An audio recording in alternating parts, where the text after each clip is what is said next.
Well, there's the thumbnail. And what is up, everyone? Beautiful people. Welcome back to the LFC Transfer Room live stream talking about transfers. Nice laid back as per usual. I'm joined by, once again, Curtis. How are you, mate? I'm very well. How are you? I'm great, mate. And we've got a new man come to join us all the way from Philly, isn't it, Ian? Absolutely, it is. Happy to be here, guys. Yeah, so Ian's going to be featuring more on our streams. And yeah, get our comments in, seeing what you think of our new little lineup. Well, don't worry. Jack will be back, and everyone else will be as well. Just don't worry about that. But yeah, get your comments in. We're going to be talking about transfers today. First of all, an actual transfer that was announced today that Liverpool might have been interested in. Patson Daka going to Leicester for 23 million apparently. Were you boys all about getting for Daka? Because I was a little bit like it. We had Ben on the channel before, obviously, and he was very, very matey with him. So what do you reckon to him joining Leicester, Ian? Yeah, I got to be honest. I'm gutted about it, mainly because he was somebody who I really thought would have came into the system. Another African player to come in, pacey, with a good goal record. I think he had 27 goals and 4 assists in 28 matches. It doesn't get much better than that. And I know there were some concerns about it, with the league and not being the best competition, but it's somebody that I thought would have came in and fit the system well. And for the price, I think it was 17 million or something in that range that it was being mentioned for. So I thought it was a no-brainer move. So a bit upset to see him go there. Yeah, were you a Daka man, Kurt? I am. I think on a previous stream I mentioned how I remember watching him play against us in a preseason game, and I was impressed during that. And as you mentioned, Ian, the price there and his own sort of goals and assist record from the previous season, it almost seems like a no-brainer. But I think maybe the one reason we didn't go for him is because we already have quite a few African players that would leave us when the AFCON comes around, and to leave us without maybe a recognised striker in that sense, if he were to join and then leave again, it's quite a difficult thing to look at. Yeah, and I mean, it's crazy with Leicester, really, because they've got Iheanacho and Vardy already. Iheanacho's just turned into this absolute monster recently, and then Jamie Vardy as well. Will Daka get any minutes? Like, I think so. I think he does. I think Vardy, as much as he is very, very good, I think we're starting to see his age creep in a little bit, and that's why I think they're preparing for the future by bringing Daka in.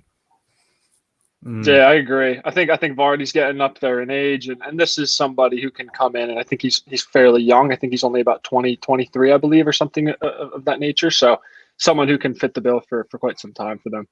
Yeah. So on to Liverpool musings. Kingsley Coman's been one that's been touted around this week. 90 million pounds I've seen is the asking price from Bayern Munich after we apparently put in a 35 million pound bid.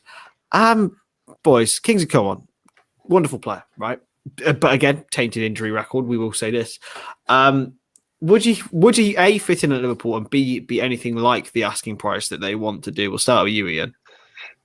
I don't think so, and quite honestly, I just don't know if he fits the attacking style that we typically have in our front three, right? I mean, you look at Mane and you look at Salah, it's two players that score goals, right? Sure, maybe for Mane, form wasn't there last season, but last year for Kingsley Coman at Bayern, he had 5 goals in 29 matches, but 10 assists. So he seems to be a bit more of a creator rather than a finisher. So that's something that I don't necessarily know if I like it in a forward.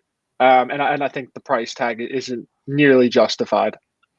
No, I personally not for me. Even the 35 million, I'm a little bit edgy. But what about you, Kurt? Yeah, I'm the same. I don't think the price is justified. I think what we look for with our wingers is, as much as the goal side of things, it's the counter pressing. It's also the coming back, retrieving possession, and being able to help out that midfield and defence. And I think you ask Coman to do that, he's going to break down and probably stop working.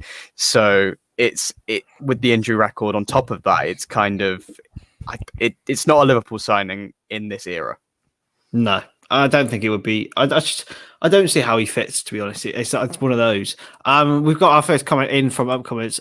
We were going to cover this anyway, but Ozan Kabak has put a very, very touching message on his social medias. Boys, they say never fall in love with a lone player, right? Yeah. Yeah. How are you feeling about Kabak departing, Curtis? Gutted. I really wanted to keep him. I thought, if we increase the depth and the quality in depth as well, Kabak would fit that mold. He'd be perfect as a choice centre back, but I think that's the problem. He doesn't want to just be a ex-choice centre back. He wants to start, and with Van Dijk coming back, Konate coming in, you still have Gomez, you still have Matip, there's still Phillips. It's hard to see where Kabak would get the game time outside of cup competitions and the odd sort of odd league game. Yeah. It's just, here's the statement. Dear Liverpool family, I'd like to thank you for the compassion and support you have shown towards me since the day I arrived. I believe the experience that I've gathered during my 4-month stay here has been very important. I've learned a lot from my manager, Jurgen Klopp, and all my teammates, and I was proud to be part of this family. I'll always remember my days at Liverpool with great happiness and a special song which you have kindly gifted to me. Ozan, boys, bring it a tear. Draws a tear. Yeah, it does. It does. How are you feeling about it, Ian? Yeah, I think I'm the same as Curtis. I'm super gutted about it, and mainly because I think I disagree a bit, Curtis. I do think I doubt it was about him wanting to leave to get starting minutes. I actually think, and he kind of had sensed this in some interviews towards the end of last season, that he was really enjoying the opportunity to learn under some of the players like a Van Dijk, like a Joe Gomez, and like a manager like Jurgen Klopp. So I this one seems to me like it was us kind of being like, not for us. And I don't know, maybe if it was because of the pace, and we do play a high line, and there are some things, but for 18 mil to have somebody that's reliable, came in and did a job and played quite well. I'm a bit surprised that we're not taking advantage of the opportunity.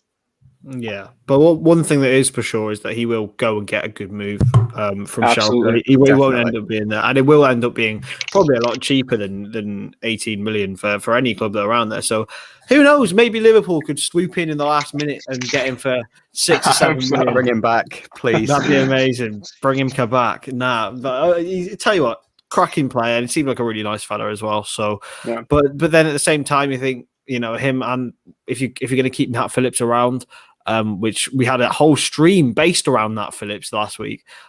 We came to the conclusion that we didn't want him around, but if he is going to stay around, then why not? Like, if Kabak can go, if you have Phillips and Kabak, you can't have. But I don't think you can have both. It's like Harry Potter and Voldemort.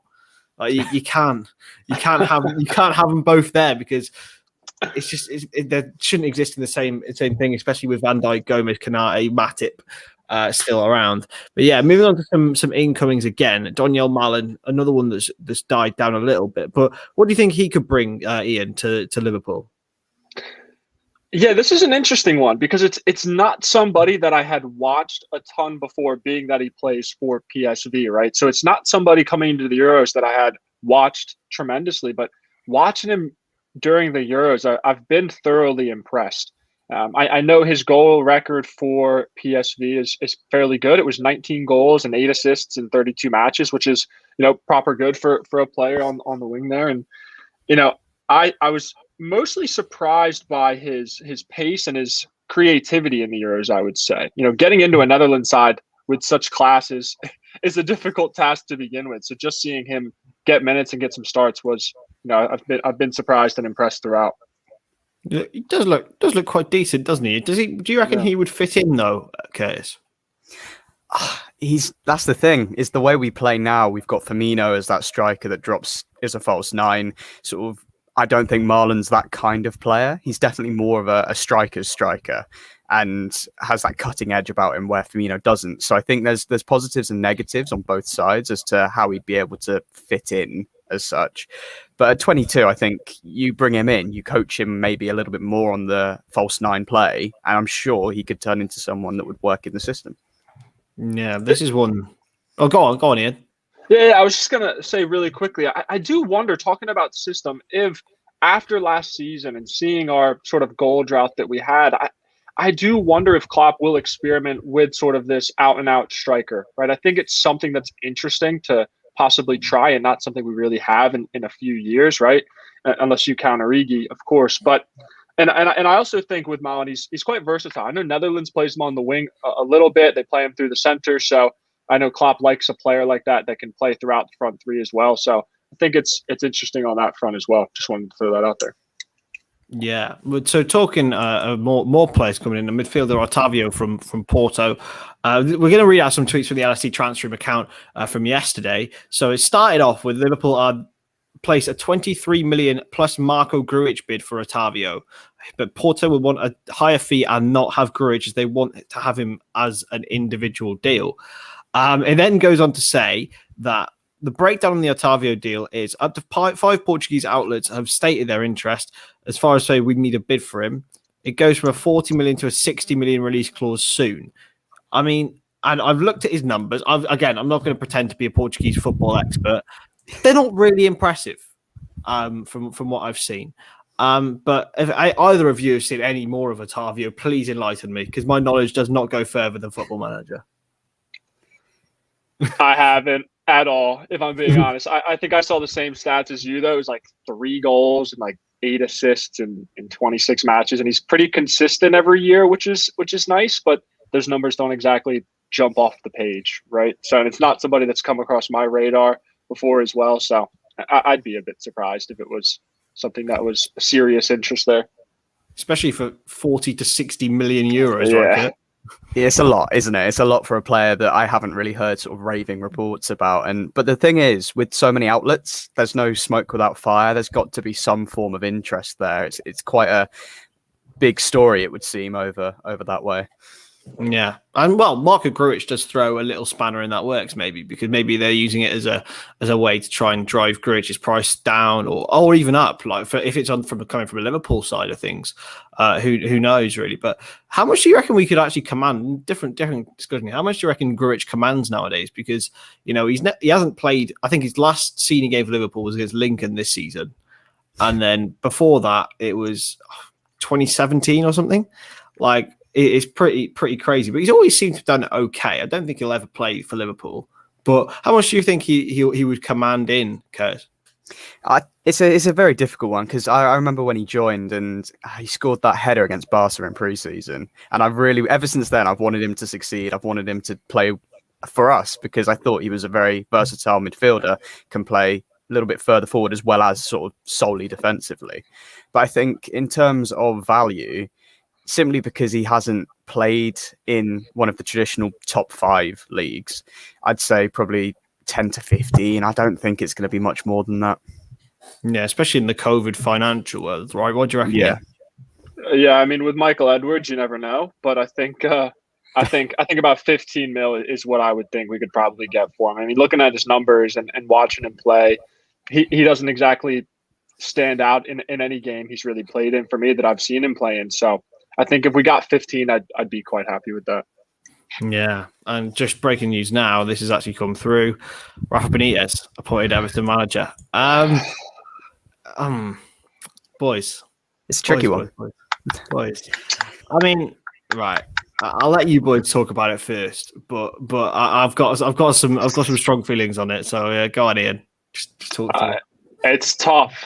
It's like. You want him to have the experience, right? Because I think during his time in Liverpool, it's fully deserved that he should get whatever move that he wants and opportunity that he wants. But I think it's certainly hard to see a manager that you love and that's got such rich history at the club then move on to another club, let alone it be Everton of all clubs, right? So. I feel a bit cheated on, right? But I feel like I want the best for him. So you can't knock a man for taking an opportunity. Yeah, okay, that's what you're saying. I think with Rafa, he's like family to the Liverpool supporters, the Liverpool family as a whole, and you can never be, annoyed with someone that's family. I think he's got his own direct that he needs to supply for. He's got to look after them and things like that. So in the wider picture, any other club would have been nicer, but maybe he'll persuade them to let us win a few derbies. I can't believe we've been saying that, especially after this year. But do you know what I'm saying? I'm going to use an analogy again here, right? So it's like, right, you're with this girl about 15 years ago and, had a really good time, one really great moment, you maybe have a kid or get married or something. It all just breaks down, you really, you take a step down and you go from, you take a downgrade to Roy Hodgson and, you realize what you're missing. Okay. And you're just dreaming of this one. And then now you're with this trophy girl, really like amazing personality and all that. And then now she goes and gets with your worst enemy and you're just like, it's just someone you don't like. And she's like, Rafa, please, anyone else, like, still love you a little bit. Like, you're still in our hearts, but why? I've got a question. I've got a question for both of you. Would you have been more annoyed if he went to Man United if there was a vacancy there? Absolutely. Good. But I don't think he ever would have taken that. Oh, mate. No. Man United is different, isn't it? Like, you see what Michael Owen gets nowadays, right? I'm personally I quite like Michael Owen train because my middle name's Owen. I was named after him. So I can't really dislike him, but he went and won trophies for Liverpool by himself, but he went to Man United and now our fans hate him. Everton, okay, some of our best players have played for Everton before as well, back in the day. My dad used to go to Goodison Park when Liverpool weren't playing at home. So you can't dislike Rafa for it. It's just like, why? Or just anyone else apart from Man United and maybe City, potentially a couple of others, but yeah. It's just a bit sad. And we've got our main man, Matty Orm, in the comments as well. Rafa has done so much for the city and people within the city. But yeah, he did also go to Chelsea. He did go to Chelsea. Yep. Was that worse than this? Nah, I don't think so. Nah. Personally. I think Everton stings a little bit more. That's for sure. Honestly, boys, it's just a bit of a shame. But he went and won a trophy at Chelsea and they still don't like him. So it's like... It's just us that like Rafa, and he just keeps, I'm sure Newcastle fans like Rafa as well. Oh, of course, yeah. Completely, like those 4 years just left my memory, to be honest. But yeah, that's just a bit of a downer, to be fair. But he does. Don't forget, like he does live in Liverpool anyway. His family live in Liverpool and have done for years. Everton fans decided to go and hunt down his house. That was a bit weird. Which was horrible. Disgusting. He's far and away above what you. It's a bit like Carlo Ancelotti, far and away above what they actually deserve. So please make sure you treasure him and keep him safe, and don't go near his house, please. That's just a bit weird. But yeah, it's been a good stream, boys. There's going to be more and more rumours coming throughout, but we're going to have a little bit of a chat about the Euros. I mean, the last couple of days of football have been pretty unreal, to be honest with you. I mean, Spain. It would start off with Spain and Croatia. I mean, crikey. What a game of football. I love international football. Oh, what a game it was. It's interesting that a team can look like there's no cohesion for 90 minutes and then suddenly pluck 2 extra goals out in extra time. And it's crazy. I love it.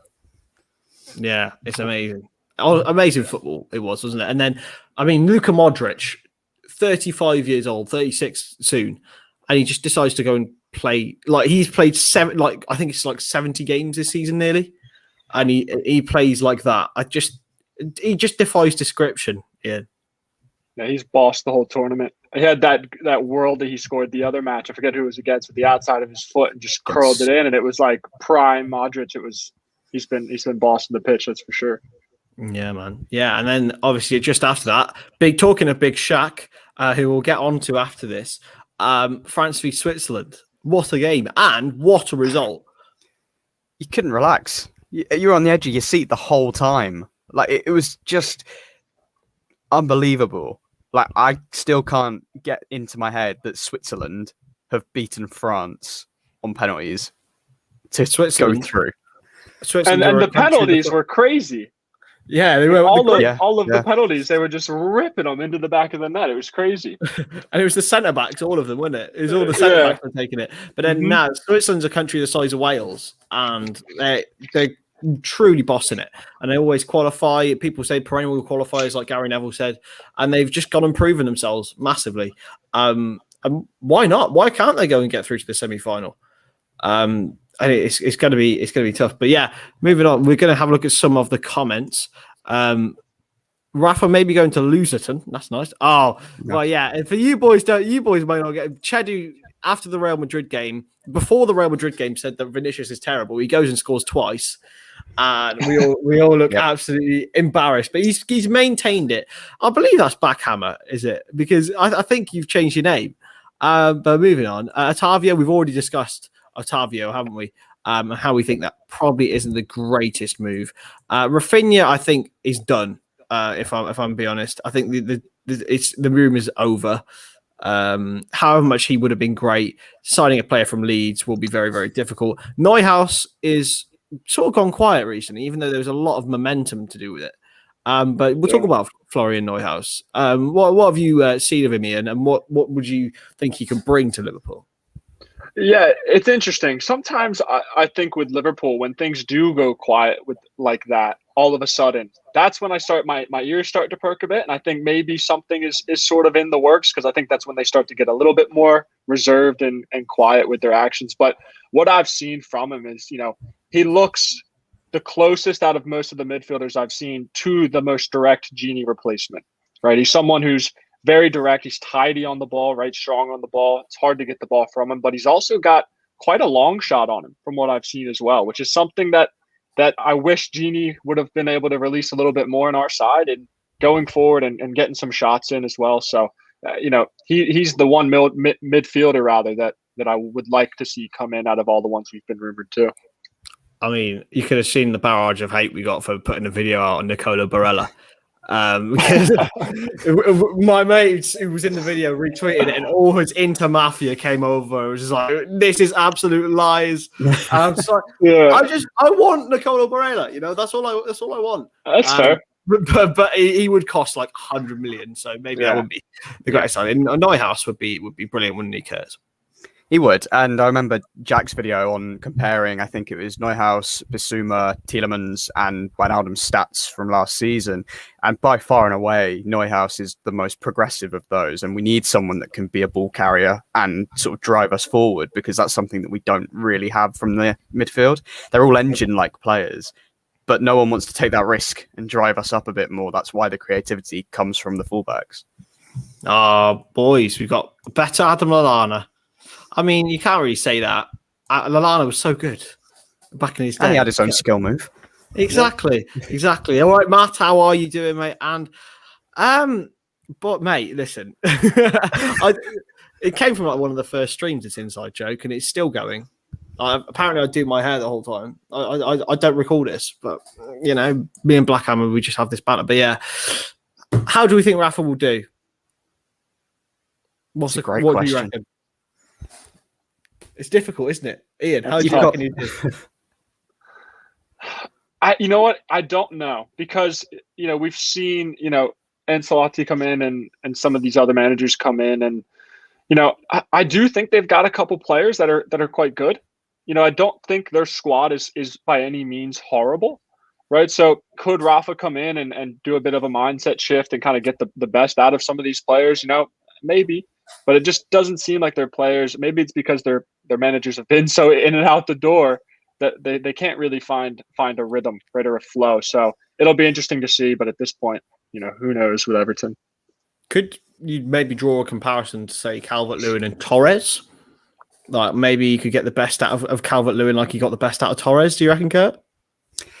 Oh, that's pushing it. Calvert-Lewin and Torres are completely different, aren't they? I mean, this is a bit of a stretch. No point. Content. I think you've got Rafa's ability, but then the Everton tax comes in. So where they'll finish, I don't know. I think he can get them. Maybe Europa, maybe. But yeah, that's. Is that good enough for a team that's invested so much money into their playing staff like that? It's just that inferiority complex, man. I tried to explain this the other day to my missus, like Liverpool and Everton. Why are Everton so much worse? And they're just inferior, boys. They're just inferior complex. And clip this for when Everton finish above us this season. Yeah, I'm not risking any statements like that. Yeah. Yeah. Black Hammer. I'm just going to keep calling that, mate. Was Rafa the best, except for when we faced them? Because they're all sleeping pills in their water when they play us. Correct. I mean, it would be nice. It would be nice. Liverpool first, Everton second. I wouldn't mind that because at least we'd be above them. That's the main thing. It's fair. We just got to be honourable and realise this. And hopefully they don't. But if there's anyone that probably knows how to beat Liverpool, it would be Rafa, because he didn't have a bad record against us as Newcastle manager either. Especially in the first couple of seasons. I remember going to when he first came back to Anfield and we went 2-0 up and he drew 2-2. Unfortunately, Newcastle got relegated that season. Do we think Kane and Grealish going to Man City will change Liverpool's transfer this summer? No. Have you seen our owners? No, it won't. It won't. I'll tell you why. Because I think Kane has a negative impact on Man City. I don't think City. Yeah, I don't think City can play the way they do now with Kane. Like, they would have to completely base their entire game around Kane. I don't think he's a sort of player that you can shoehorn in. He has to be the man. I'm not sure City can have that with Kevin De Bruyne, and maybe De Bruyne finding Kane is quite saucy, actually, and Grealish in there. But I don't think it changes anything we do. No, I genuinely don't. I think we've probably got maybe 1 or 2 more signings left to make before the window shuts, and that's so far away. But we're notorious for not spending when we need to, and I just really hope that it doesn't come back to bite us like it did last season.